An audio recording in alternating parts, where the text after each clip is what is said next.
l'intimité avec le Seigneur Jésus-Christ, l'assurance absolue du salut de ton âme.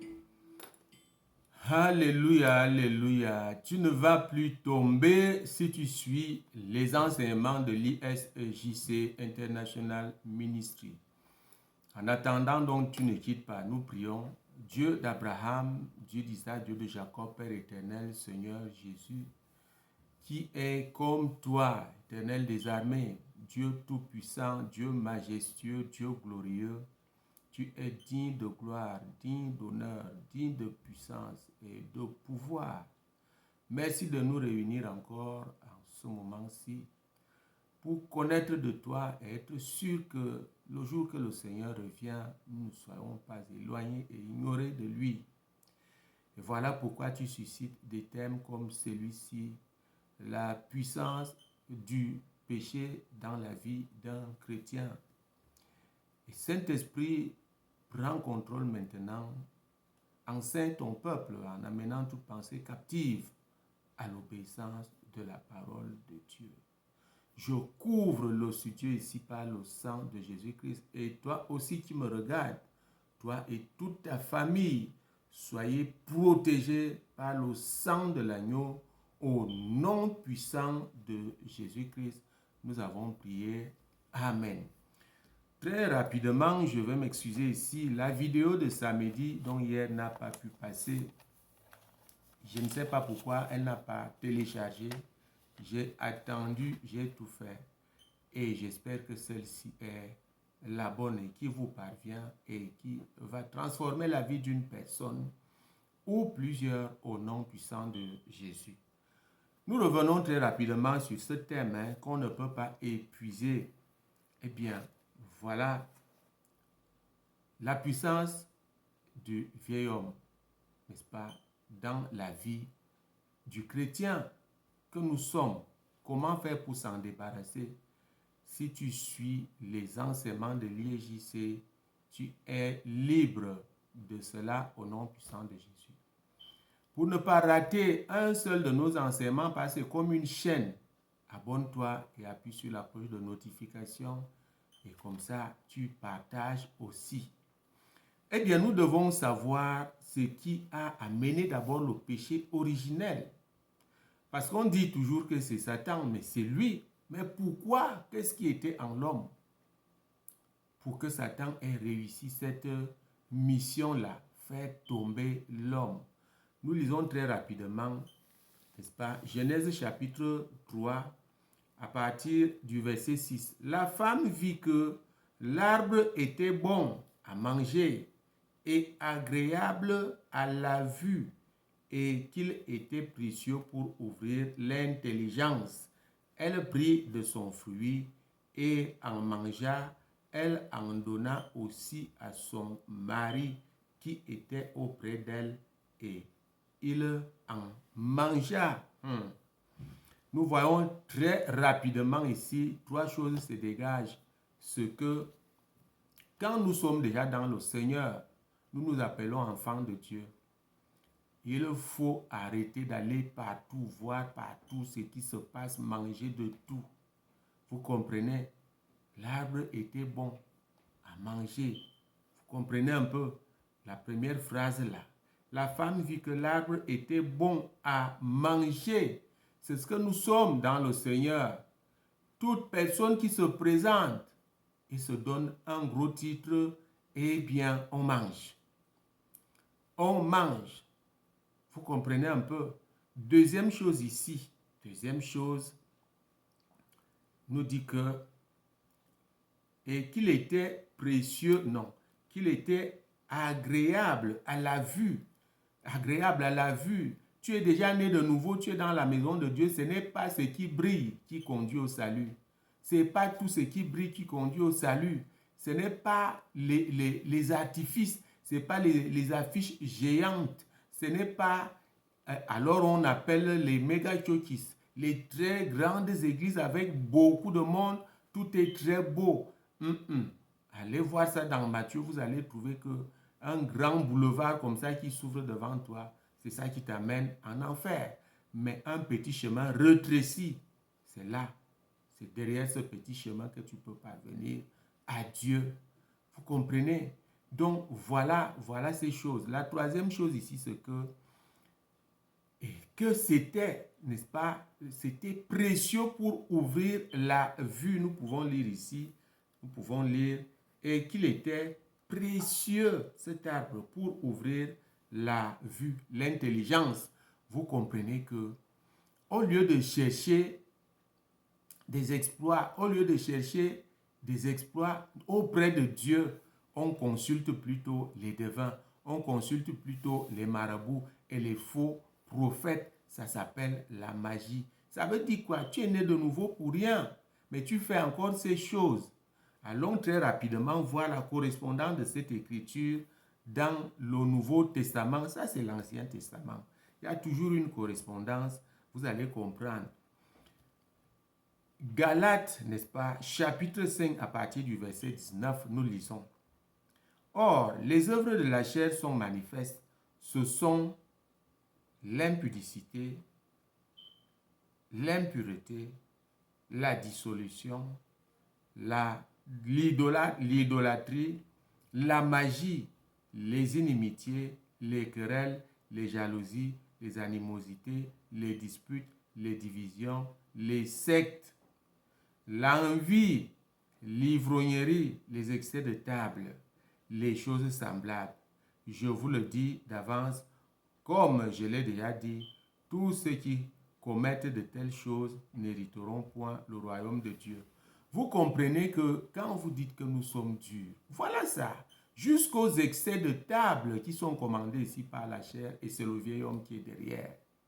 Si on te dit ces choses, tu dis qu'on est dur. On dit que toi qui manges trop là, tu ne peux pas aller au paradis. La Bible qui le dit, c'est la Bible, c'est le Saint-Esprit. Voilà un petit exemple. La chair, le vieil homme utilise la chair, le vieil homme nous pousse vers des choses de chair, des choses de cette terre, et on ne parvient pas à mener la vie spirituelle. Ce que nous avons vu là-bas dans Genèse chapitre 3, nous le voyons ici. Par exemple, les sectes, les magies. Voilà, les chrétiens sont encore, beaucoup sont à l'église, ils sont des francs-maçons et des rosicruciens, mais ils sont assis à l'église. Et tu dis que tu poursuis le Seigneur, tu veux changer, tu veux aller au paradis, tu ne peux pas. Tu ne peux pas. Voilà ça. C'est-à-dire que l'arbre était bon pour ouvrir l'intelligence. Ça s'appelle la magie. Où tu veux connaître plus que ce que la Bible te dit, plus que ce que ton conducteur te dit, et tu vas consulter, n'est-ce pas, les devins, les marabouts. Voilà les choses que les chrétiens doivent abandonner. L'arbre était bon aussi pour manger. C'est ça, les excès de table. C'est ça, les excès de table. On vient de voir ça ici dans les excès de table et les choses semblables. Vous comprenez?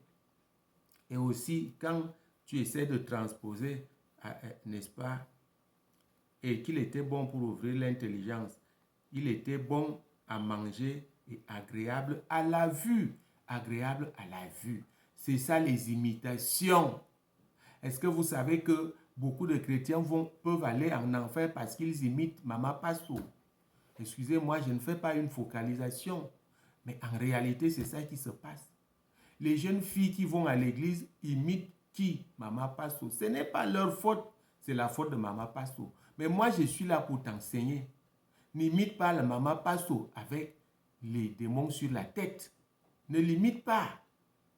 Parce que quand tu manipules tes cheveux, c'est le dragon rouge que tu mets sur tes cheveux. Et les jeunes filles qui t'imitent, tu vois la responsabilité que tu portes.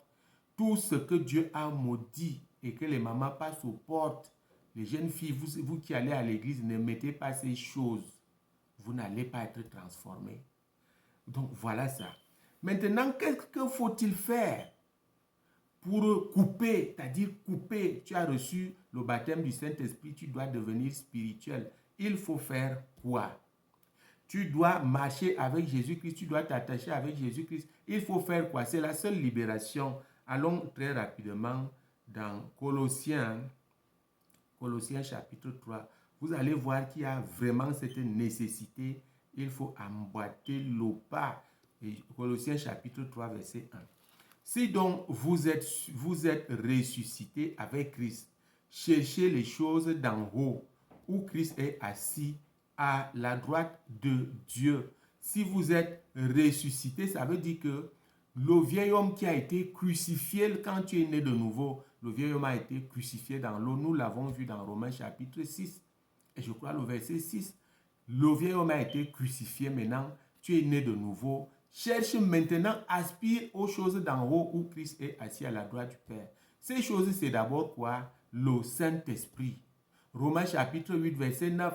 C'est lui qui n'a pas l'Esprit de Jésus-Christ ne lui appartient pas. Tu dois donc d'abord être sûr que dans ton église, on te conduit au baptême du Saint-Esprit. Si tu ne peux pas m'appeler, pose la question à ton pasteur.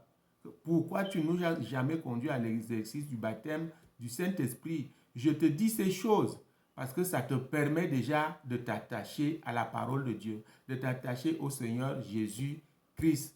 1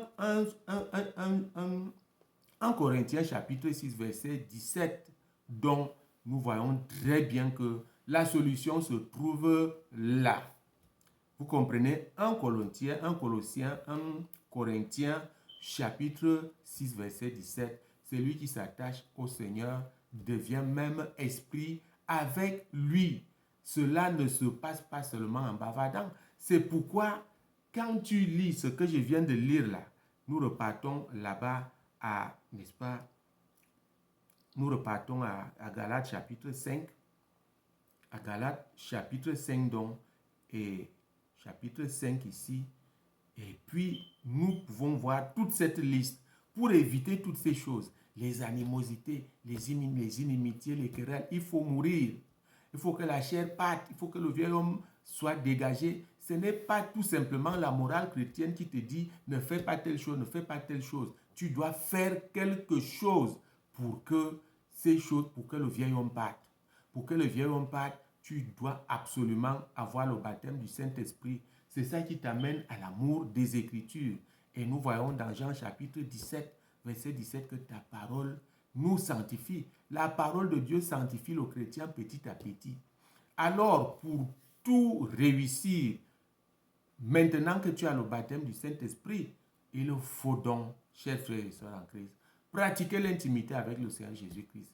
C'est la mission que nous avons, l'IEJC a cette mission de former les vainqueurs et d'amener la plupart à l'excellence.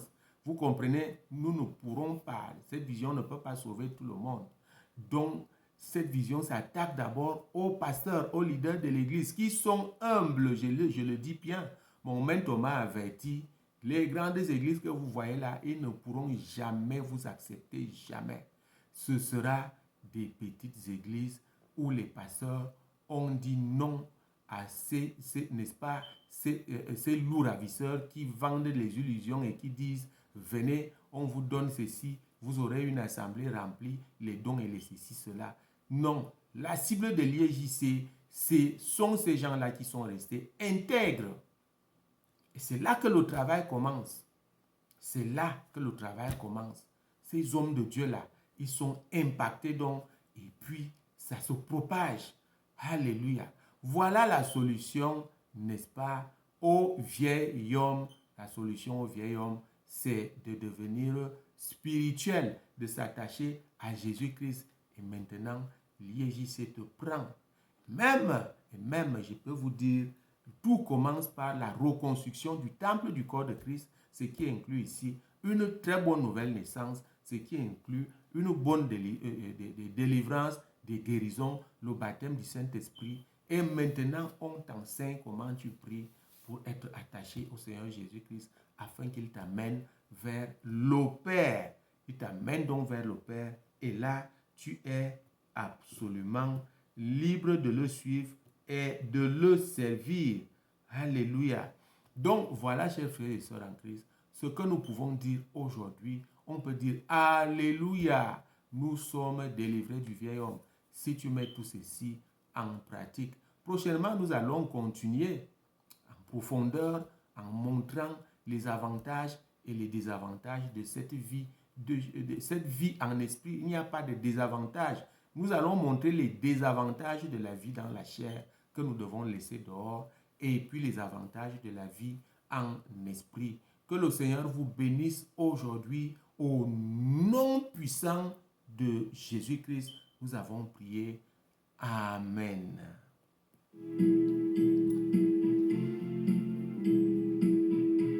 Jésus-Christ est vivant, Dieu n'a pas de fin et les miracles continuent.